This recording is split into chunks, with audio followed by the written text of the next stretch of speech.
On this episode of MythBusters, buckle up for thrills, spills, oh crap, and chills. I can't feel my fingers. First, Adam and Jamie go all out for some spy car combat. Oh, I got you. Oh yeah, you want some of this? Testing whether wheels of misfortune Not enough here. and hood-mounted machine guns really work. Swerve all you want, man. I can follow you. Meanwhile, Carrie, Grant, and Tori get in a spin MythBusters on ice.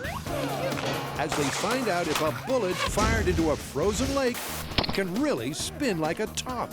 Now see, there's no string here. It's a story that starts in San Francisco I don't see any spinning bullets. but ends in a bitter battle as the MythBusters take on Mother Nature. The next myth is in the Bahamas, right? Who are the MythBusters? Adam Savage. Wow! And Jamie Heineman. All right, it's party time. Between them, more than 30 years of special effects experience. Joining them, Grant Imahara, For science. Carrie Byron, Right tool for the job.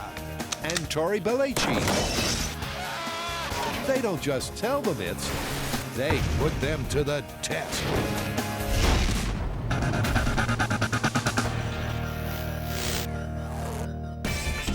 First up, buckle up for some spy car carnage. Spy Car Revenge. Spy Car Revenge? Yeah, the original Spy Car was all about defensive weapons a spy might have in his car that could foil someone who's chasing him. Spy Car Revenge is about offensive weapons a chaser would have to disable a car he's chasing. What'd you have in mind? I've got two things. The first one, spiky things that come out of the hubs of their wheels and tear up their opponent's cars while they're driving next to them. Nice. What's the other one? Guns mounted on the hood of the spy's car. That's very cool. Let's start with the spikes first. Okay. Okay, guys, I'm all oiled up and ready to go. In Spy Car Round 1, the guys evaluated evasion antics with mixed success.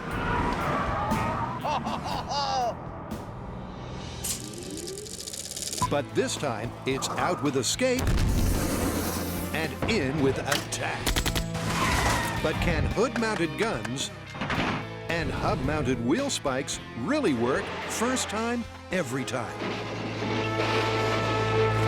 So, wheel spikes. There are tons of movies that have used that trick. We can't do all of them. No, we can't. I think we should boil it down and pick two. Well, there's a classic in Goldfinger. It's really simple. We've got to do that one. And there's a really pretty nicely complex one in the Green Hornet I'd like to try out. Sounds like we've got a plan. I think we do. And it's a plan that starts with a delivery for MythBusters' very own Q. This car is going to be our chase car. When I'm done with it, it's going to be a vicious and aggressive car. In fact, I think I'm going to call it Slash, because that's what it's going to do. With Slash sitting pretty, Jamie begins by building the first of the two wheel spikes, the deadly device from Goldfinger. It's pretty simple, really. All it has is a blender-style blade, like this one that I cut out on the plasma cutter, attached to the end of a post. So I'll weld this on here like so, weld on the hub piece, and then sharpen the blades. As slashers go, it's certainly simple. Looks about right to me. But will the chromoly steel be strong enough to not buckle under pressure? Ouch! Meanwhile, Tire Slasher 2 is anything but basic. The Green Hornet device is a little more complicated. It has a bunch of spiky finger-like things that are welded to a central hub like so. Now, I've mocked all this up in wood so that I can get the geometry right.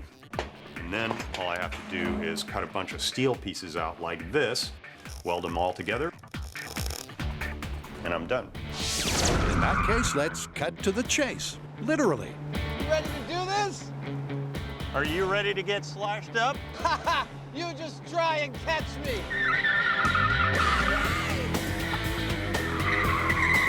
Enjoy it while it lasts, buddy. While Adam spins out for no reason other than because he can, Jamie gets on with the odd job in hand, attaching the Goldfinger Slinger. This blade looks pretty nasty, and I'm positive it'll take out an Adam's tire. but when it comes to meeting something stronger like his wheel or steel parts of the body, I'm not so sure, because this is a pretty long lever, and that means it could get bent. Now, with that in mind, I did make this out of chromoly steel, which is very, very strong, but what it actually does, we're just going to have to try it to find out. And to do just that, the guys are establishing some very precise rules of engagement. This story is all about how much damage Jamie's spikes will do to my car. I'm not going to avoid him. I'm going to drive at a constant speed while he pulls up and does as much damage as he can. So, from the green flag, the two cars will accelerate to 40 miles an hour. When they hit the red flag, Jamie will engage the weapon into the driver's side of my car. He'll have 500 yards to inflict as much damage as he can. My prediction? I don't think this Goldfinger spike is going to do much more than carve up the side of my car. I don't think it's going to take me out. Dude, nice Goldfinger spike. Pretty nasty, huh? Totally. Are you ready for it? Absolutely. With the first spike locked and loaded, let's get the show on the road. Okay. Goldfinger spike. In 3, 2, 1. Both cars accelerate towards the red flag of the engagement zone. And once there, the carnage can begin.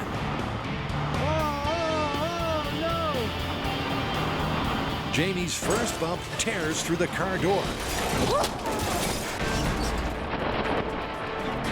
The second shreds the tire like the proverbial knife through butter.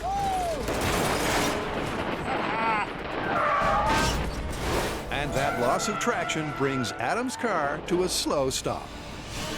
You all right there, little buddy? You totally disabled me. Meaning that for the James Bond simple spike, it's pretty much mission accomplished. Wow. Dude, that is beautiful. That was crazy effective. Yeah, it sliced right through the rear of the car and went into the tire. No problem. That was a hell of an adrenaline rush. I have never been in a purposeful accident. Especially not one where the person I was driving next to wanted to cause damage to me. Oh, that's really scary. My leg is right on the other side of this. Check that out. And it took out this tire magnificently.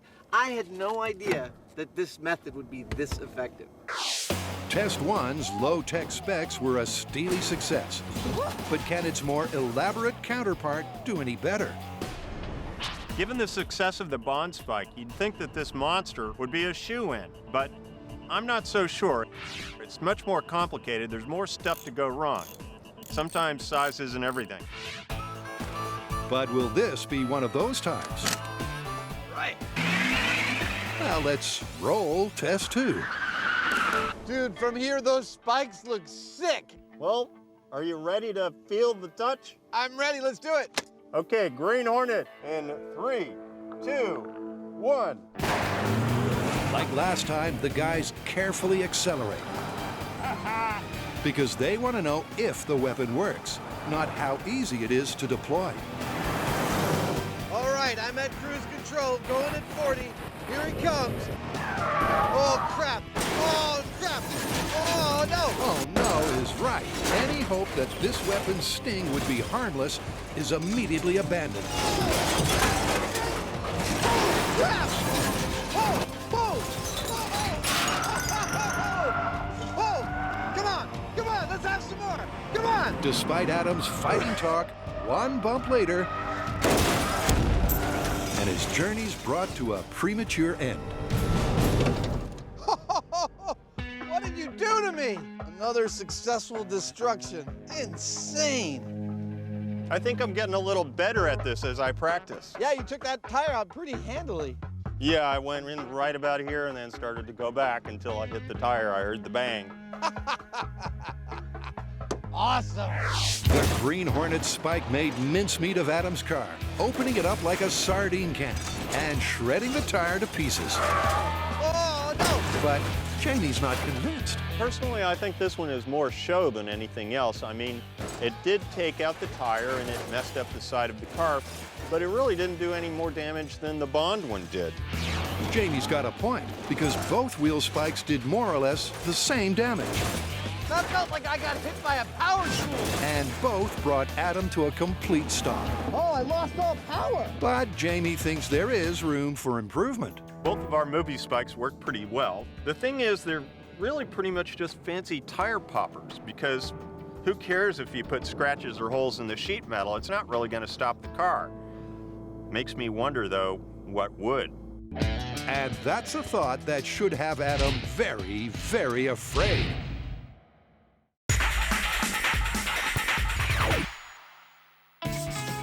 Next up, it's time to spin out.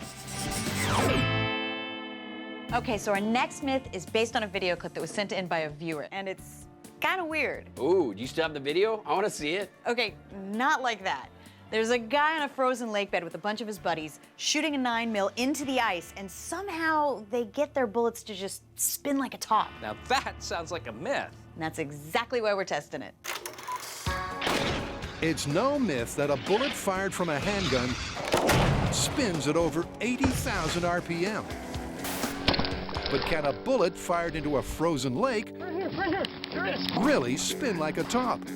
Now see, there's no string here. In other words, is this video the real deal, or is this myth on thin ice?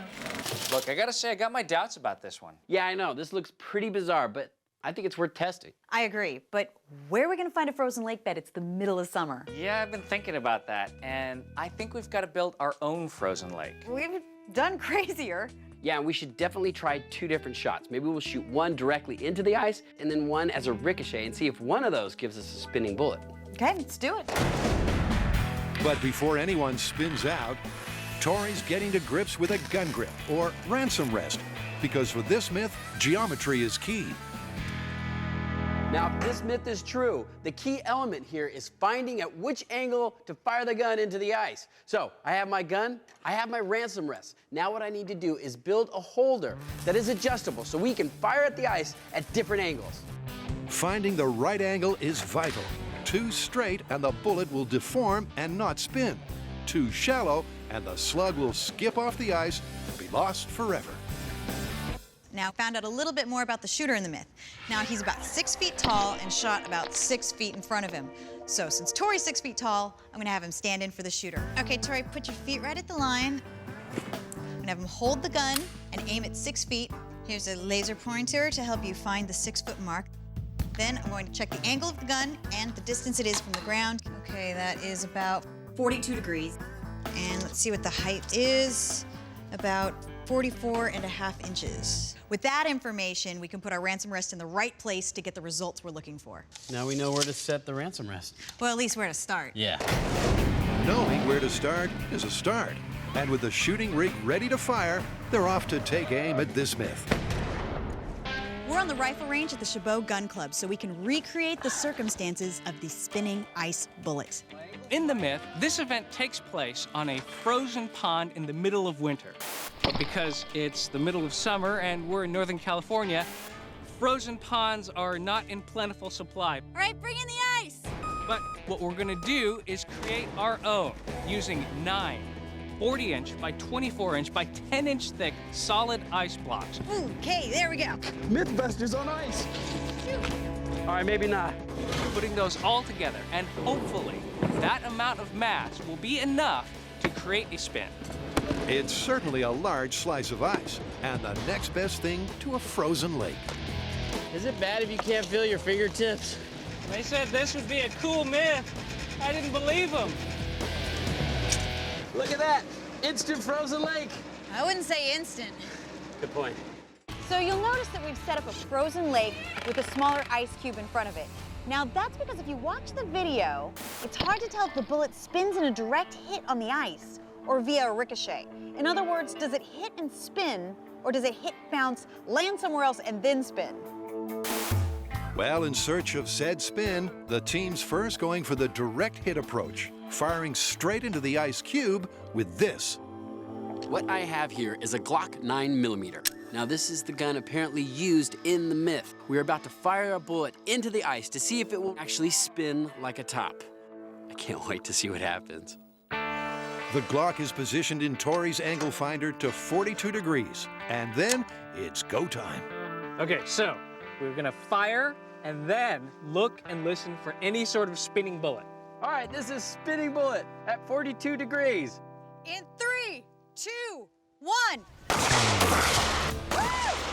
The gun fires, the ice shatters, but what happens to the bullet? Well, we hit the ice, but no spinning bullet. Yeah, look how much it fractured. I bet it's right in there. Carrie's spot on. The bullet hit the ice and simply embedded itself deep inside, where a spin is out of the question. But undeterred, the MythBusters decide to try again. All right, gun is loaded, we're hot. Let's do this. Round 2. 3, 2, 1. It's another 42-degree hit, but with the same result. I don't see any spinning bullets. But all is not lost. Okay, we're 0 for 2, but you know what? That's fine, because it doesn't always work in the viral video. Not every shot yields a spin, so we can't call it just yet. In 3, 2, 1. Test 3 also has nothing akin to a spin. But when they recover the round, there is cause for cautious optimism. Oh my gosh, but look at this. The bullet has not deformed, which means there might be some truth to this myth. That could potentially spin. But with test 4, where is the elusive spinning bullet? 5, it's not here. 6, and 7 also failing to spin out, that optimism soon melts away. Sun's coming out, the lake's melting, still no spinning bullets. Meaning it's time for a plan B. So the direct hit experiment isn't really giving us anything. So we're gonna change our firing angle and try for the ricochet. We're going to fire into the ice block and hope to catch the spinning bullet on the larger frozen lake. This is not gonna be easy. So far in the spy spike department, we have tested the Goldfinger spike, which did this kind of damage.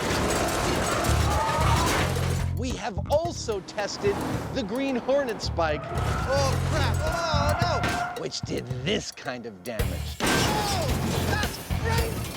Now apparently, Jamie's rigged up some kind of special Heinemann sauce to come at me with one last time. Even though Adam was psyched by the spikes, I'm going home. Jamie saw room for improvement. I don't think he's going to make it very far. So he slipped back to the shop to conjure up a wheel of misfortune straight from the Heinemann House of Horrors. I think that'd hurt another car if you drove into it. And back at the runway, with nuts tightened, it's time to put it to the test. This design is about the worst thing I could come up with. What's different about it is that the other designs all had relatively long, skinny shafts with a cutting blade on the tip. And those shafts could bend. The little blades that were on the tip could also bend or dull relatively easily, and they did. Whereas this has this massive base that's very strong. So I reckon this will go right into the car and just keep on cutting without damaging itself. You are one sick puppy. Ruff. That is messed up.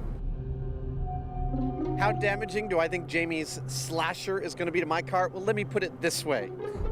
We've bolted it to the side of Jamie's car that will affect the non-driver side of my car. That's how afraid we are of its destructive power. Are you ready? I am. Okay, the slasher. In 3, 2, 1. For the final time, the MythBusters motor down the runway until the red flag signals the bullish Jamie to charge. Straight away, he takes out Adam's rear tire. Then he slices and dices along the whole side. Oh! Come on, Jamie, I can take more. With Adam at his mercy, Jamie goes in for the kill. And rips the entire front tire clean off. Not enough! Leaving only one possible outcome. That was too much fun! Woo! That fulfills like a deep childhood fantasy. I want another car. I want to do this again.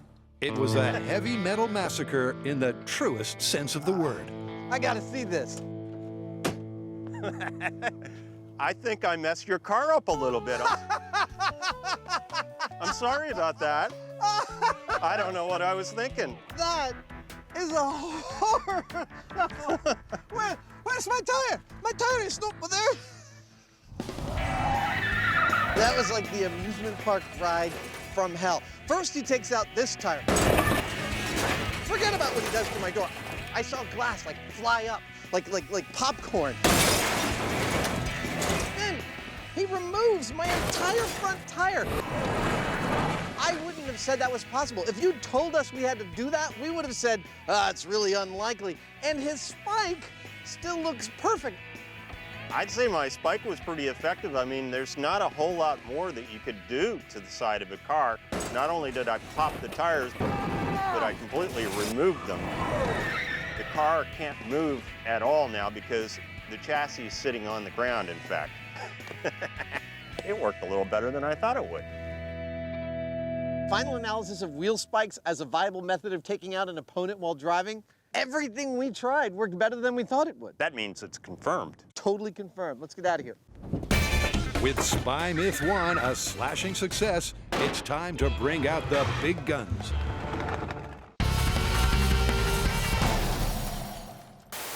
Is this firearms film the real deal?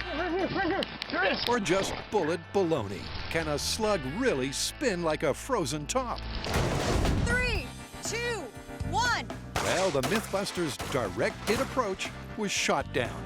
I don't see any spinning bullets. So it's time to modify the method.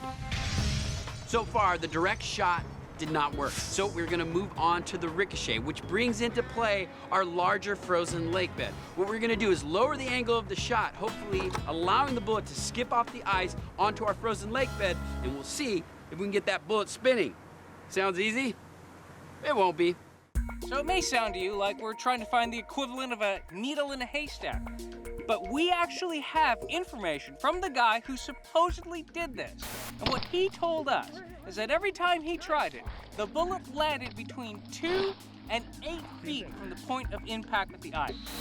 We have a 10-foot slab of ice out there. Surely that's gonna be enough to find that bullet somewhere in there. Well, to find out, they're starting by using a Ricochet-friendly angle of 30 degrees. Hoping this works. In 3, 2, 1. It's a clean hit, but the bullet's gone AWOL. It's not on the pond, nor in the cube. Wait a minute, that's good news, because the bullet isn't in there. It did ricochet, I don't know where it went, but at least it popped out. Right. The high speed confirms that on the one hand, they did get a ricochet. But on the other, the bouncing bullet did not land on their leg. So they reset for try 2. All right, let's go before spring comes. But again, the bullet disappears. The good news is we got a ricochet. The bad news, we can't find the bullet anywhere. It's nowhere on the lake bed. So that's why we have this. This backboard with the white paper is gonna tell us. If the bullet hits this, we'll know exactly where it goes. All right, we're hot. That's the theory. Is this the magic formula? But in practice, 1. even the ricochet catcher doesn't catch the ricochet. So it must be firing way over our backboard. So next, the team wrangles the angle. But whether it be high, All right, we are loaded 45 degrees. 1. low, 31 degrees. or somewhere in between, All right, we are locked and loaded at a 38-degree angle. the ricocheting round never lands on the lake. And I don't see a spinning bullet. I don't see the ricochet at all. Anything? Backboard's clean. You know, we can be here all day. We have been here all day. And what a frustrating day it's been. But without finding a single ricochet, it's just not possible to call the myth one way or the other. We've been experimenting all day to find the perfect conditions to create the mythical spinning bullet. Now we have the right temperature of ice, the right hardness. Unfortunately, we have an extremely unpredictable Ricochet. We can't find where the bullet lands.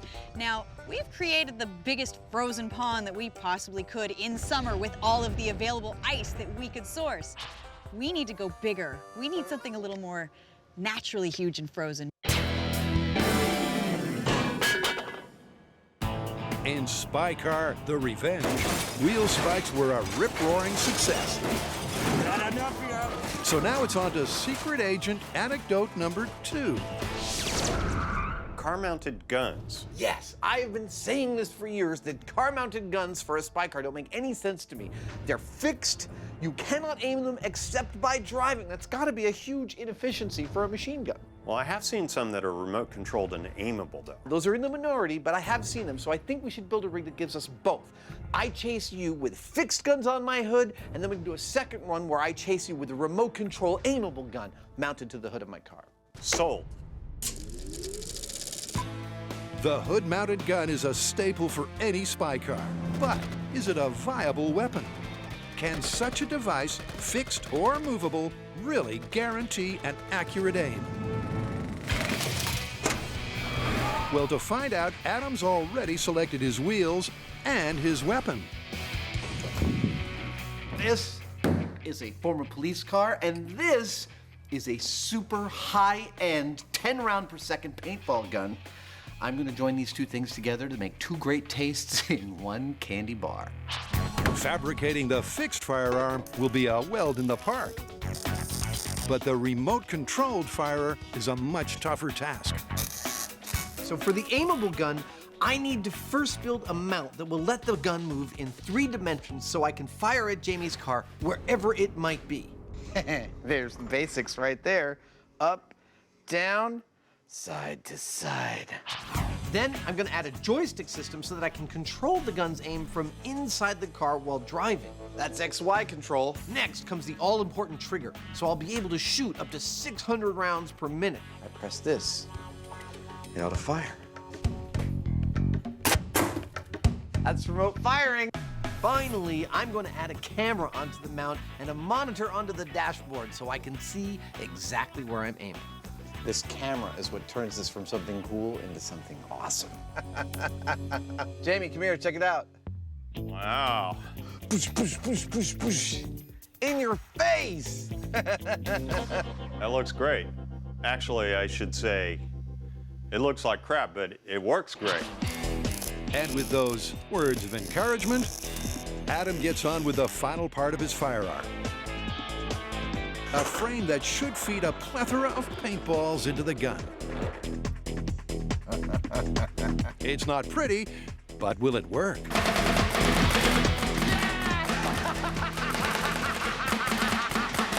I got you! I got you! Oh, yeah! You want some of this? You want a little piece of this? You want some more? Hey, do you want some? Do you want some? You so wish you were me right now.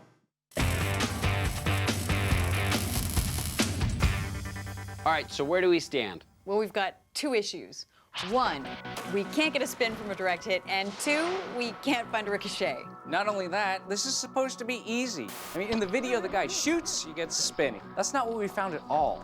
Not so fast. Check this out. You're not gonna believe what we found. Now, the cameraman was going through some of the footage. Now listen, can you hear that?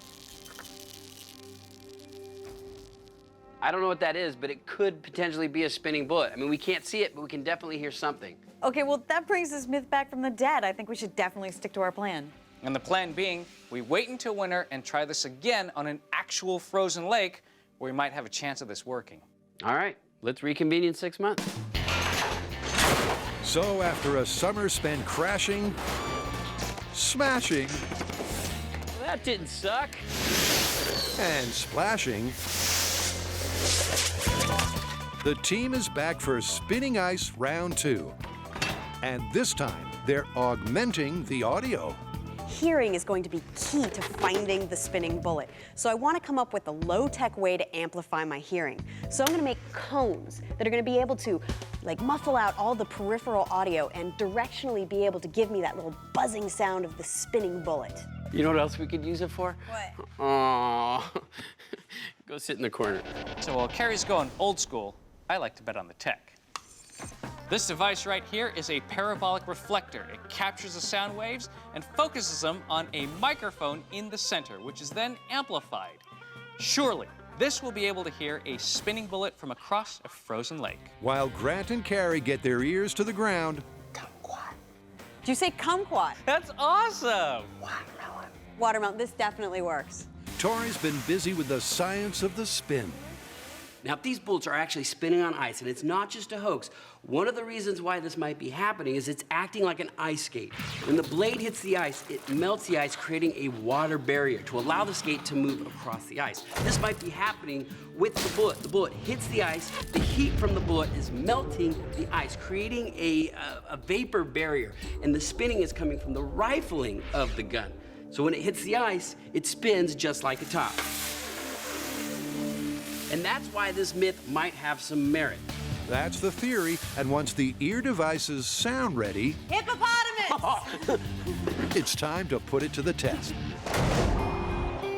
From the San Franciscan sun to a blizzard in the Sierra Nevada, this winter the team is going that extra mile. Save yourselves! Rumor has it there's a lake out here. I think it's over there. Yeah, this looked a little more picturesque in the brochures. All right, so what I have behind me is a frozen lake. I know, it doesn't really look like it. It looks more like a snowfield. We're at 7,900 feet. The temperature is 10 degrees. This is exactly what we need to test this myth. The only problem is we're in the middle of a snowstorm. I'm freezing my off. Our next myth is in the Bahamas, right? Yeah. Despite Tori's optimism, the temperature of his nether regions is certainly not the only problem. Look, so building our own frozen lake was problematic, but compared to this, it was child's play. Here is what we're up against. Our blast shields, which we left out overnight, are now buried under 6 feet of snow. Our paramedic can't get here because the road's closed, but worst of all, the lake is buried under 3 feet of snow, which means before we do any shooting, we've got to dig to get down to the ice. And as the weather goes from bad to worse, I've already dug 2 feet. I haven't even seen ice yet. that digging gets harder and harder. It's like we keep digging it out, and Mother Nature just keeps filling it back in. So Carrie brings in reinforcements.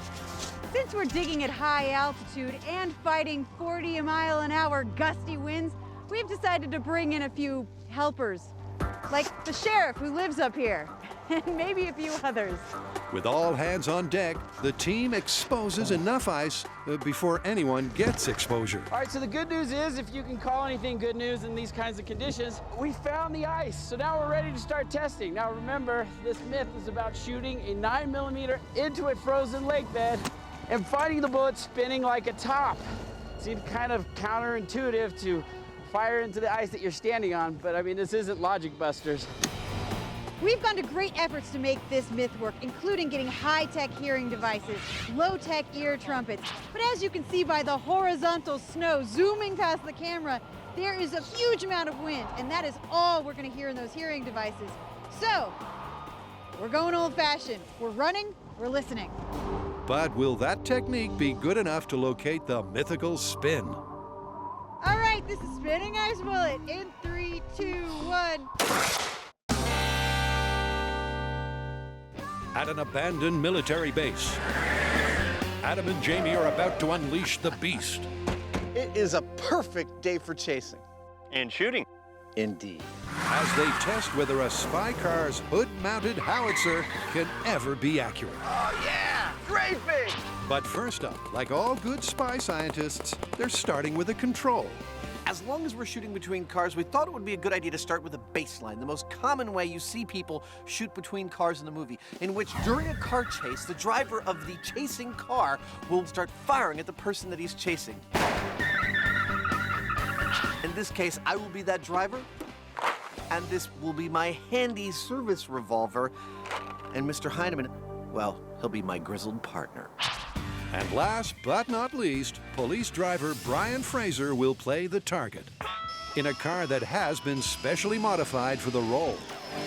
Unfortunately, we can't use real bullets for these tests. So with that in mind, we've removed the rear windshield because those paintballs will be able to pass clean through just like a bullet would. And if they hit, then they'll show up like so on the helmet.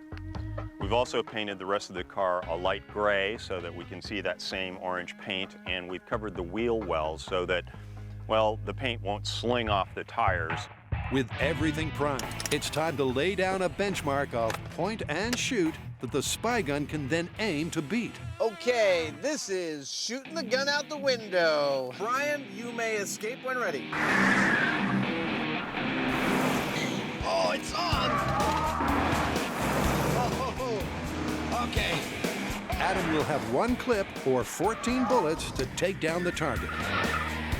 It's hard to drive one-handed, I'll tell you that. As Brian dodges and weaves, Jamie keeps a tally of how many rounds Adam's let rip. 4. And how many have hit their target. Come on, 12. You haven't even hit the car yet. It's fair to say that this is a lot harder than it looks. Can Jamie do any better? Well, you want to go? Yeah. All right, we got 14 shots. All right, now I'm gonna get on it. Let's see what I got. If you're talking shooting handguns out of a car, obviously the driver could do it. You gonna let him get away? Come on! But he's got other things to worry about, like driving the car. That's 4 shots. So for my money, I think the passenger is going to have better luck at it. 7, 8, 9. It's a logical idea in theory. 11. But in practice, Jamie is also finding it devilishly difficult. 13. Okay, one more shot. We make this count. With only one shot left, Adam gets closer than ever. I'm gaining on it. Here we go. Jamie focuses. But all he hits is the bumper. 14, dude. That's your whole magazine. That's it. We're done. Firing the handheld gun out of the car proved to be far from ideal. It was more difficult than you would think. Now, not to say that it couldn't be done, but we were not able to stop the car or kill the driver. Which begs the question, can the spy-inspired front-facing machine gun do any better? This test is with the machine gun in a fixed position. What do I think is going to happen? Well, I've actually been saying this for years, and it's the reason I always wanted to do this test. I don't think I'm going to be able to be very effective at hitting Jamie. I've always thought that fixed machine guns on the hood of a car was a stupid idea. Stupid, because as Target Jamie explains, they only fire straight ahead. Now, Adam's goal is to take me out, and that means that he has to hit me in the head or he has to hit the tire of the car. Now, given that he's got no subtle control, it's only done by aiming the car, I think it's going to be almost impossible. All right, Mr. Heineman. You may start whenever you think you're ready. Okay, fixed gun. In 3, 2, 1. Like the last test, this trial will also end when the gun runs out of ammo. Whoa! Yeah, come to Papa. But unlike the last test, this time Adam's got 400 paintballs to fire. Here we go. See what you got. At first, things pan out just as expected, as Adam fires miss after miss. Yet, slowly but surely, he starts to get his eye in it. I might have got hit, I'm not sure. And pretty soon, the occasional hit turns into a relentless barrage of bullets. There's bullets all over the windshield right near me, so I'm feeling pretty shot up, actually. No matter what moves Jamie makes, Adam nails him every time. Until he's out of ammo. Wow. What a horror show. I think I achieved my 00 status on this run. Agent Heineman has successfully been neutralized. Not only have I taken out the mud flap, not only have I taken out the trunk, I'm feeling the spray. with extreme prejudice, I've also got a clean hit to the back of his seat, a clean hit to his helmet, I might have got hit, I'm not sure. and I've destroyed his windshield and several of his side windows. That one hit the windshield. So given that the gun itself couldn't move, how did Adam end up doing so well? For the first third of the test, as I catch up to Jamie and he's swerving, it always seems that my bullet's going over his car. And I have this epiphany. If I smack on the brakes, the front of the car goes down, and I can actually aim that way. And it turns out I can aim plus or minus like 10 degrees that way. It was fantastic. I coupled that with swerving back and forth, and somewhere around halfway through this test, I found my level and just started laying paintballs into the driver's cabin of Jamie's car. It worked far better than I imagined it possibly could without having physically tried it. So it turns out that the non-aimable gun can aim very well, provided you drive like a super spy. So where do we go from here? Well, I have to admit something. I went into this test with some bias in my mind. I thought that the fixed machine gun was just not gonna work. I've said it my whole life. Fixed machine guns are stupid. They can't possibly work. And that's why I made this thing fully remote control, because I figured the test would go. We tried the fixed machine gun and it wouldn't work. Then we tried the moving one and it would work. I expected that result. But the fixed one worked. We were able to make it work and I was able to kill Jamie. So do we end it here? No! This puppy moves. We're gonna move it. I'm gonna try killing Jamie again. Just for fun. Here we are on the Capo Frozen Lake with winds up to 25 miles an hour straight in your face. We got temperature lows about -30. And let me tell you, it does not look like it's gonna let up. All of which is making for some seriously challenging testing. So given the terrible conditions, here is our plan. We've positioned our gun at the 42-degree angle. We are triggering it with a string pull, and then we're gonna rush in to see if we can find the bullet. And given the whiteout, I think we're also gonna montage the results. Sounds like a plan. All right, this is Spinning Ice Bullet in 3, 2, 1. Run like the wind! But unfortunately, it's another montage of failure. Oh, here's the bullet. But it's not spinning. Not at all. As hit after hit I don't see any spinning bullets. misses out on the spin. I can't feel my fingers, and I can't see any bullet. As the temperature dips to 5 degrees Fahrenheit, 2, 1. morale is just as low. This myth sucks. But Tori wants to try one more thing. Now, there's a couple of things that we think are happening. One is maybe the bullets are hitting the ice and skipping off into the snow, or maybe the bullets are hitting the ice and actually bouncing back into the snow. So what we're gonna do is change the target area closer to the center of our ice patch, take a shot and see if we can find a bullet and see exactly what is happening to these things. With hypothermia a very real possibility, it really is now or never. Will giving the bullet room to ricochet backwards rather than forwards finally spin out? Okay, this is Spinning Ice Bullet with room to bounce backwards. In 3, 2, 1. Come on! I'm in it! It's spinning! It's spinning! Look at that! We got a spinning bullet! Holy crap, it worked! It's the shot that brought this myth back from the cold. I can't believe it worked! I can't believe we got a spinning bullet. At last, after countless attempts, they got the spin they were after. And that's just the tip of the iceberg. Well, if we can get one spinning bullet, that was successful. Let's do it again. In 3, 2, 1. It's spinning! Woo! That's the second one in a row!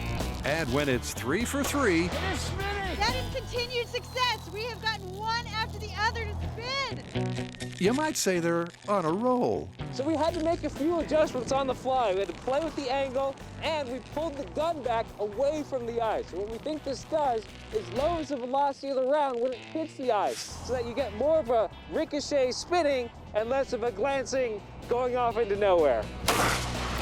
It's spinning again! We've done this over and over. This myth is confirmed. Confirmed!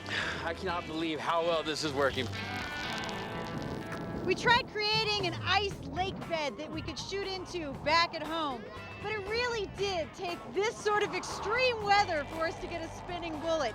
It was all worth it. The 70-mile-an-hour winds, the 10 degrees, the frozen toes, and the Grant sickle. And with that, it's time to get warmed up. Where's that rescue rescue party. We are the rescue party.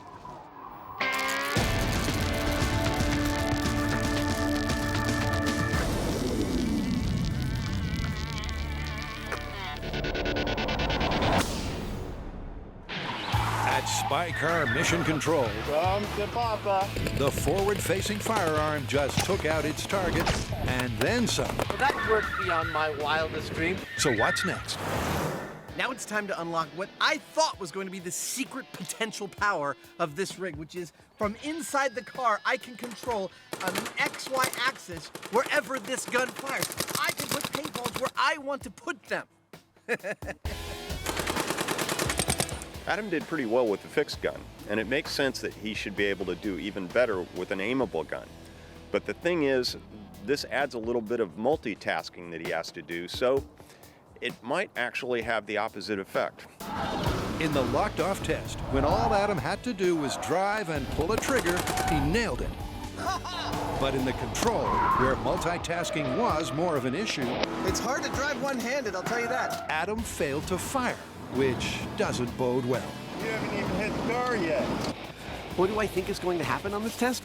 I felt like this was going to be a better test than the previous one before we started this whole business, but now I've been so wrong. I wouldn't be surprised if we found out it was harder. Okay, aimable gun in 3, 2, 1. For the final time, the guys put their pedals to the metal. Oh, the game is afoot! Here we go! Do your best, buddy. Come on, Heinemann! You are mine! Rather than unleashing bullets from the get-go, on this run, Adam bides his time, Oh, me some Heinemann! lining up the target thanks to his gun's camera and the dashboard's monitor. Oh, I'm so on you! And only when Jamie weaves into the crosshairs Swerve all you want, man! I can follow you! does Adam unleash hell. Oh, the aiming is awesome! Oh, I totally got you! Look at that, I took out two wheels! With radar-like precision, the bullets are propelled to do maximum damage. I'm ahead. So much so that this time, Jamie gives up the ghost, Oh, yeah! with Adam having fired off just 60 rounds. Woo! That was awesome! I got you! I don't know, did you? Is it marked on my head? It's perfect. It's not quite a bullseye, but I got 3 beautiful shots in the back of your head. So is making my hood-mounted machine gun aimable more effective? I think the entire story is told from right where I'm standing. If you look at this car after this test and compare it to what this car looked like after my fixed machine gun test when it was riddled with paint, you can just see that this is a far more surgical and effective way to take somebody out. Ain't that the truth? Using fewer bullets to chalk up more kill shots, the aimable gun is the winner of this Cold War. Well, I think from all this testing, we can conclude that a machine gun on the hood of your car equals good. As a secret agent weapon, even the stationary machine gun was far more effective than I thought it would be. Yeah, but their effectiveness seems to be largely due to the sheer volume of bullets they're able to spew out. I mean, sooner or later, they're gonna hit something. Okay, but isn't that always the point of a machine gun? Indeed it is, mon frere.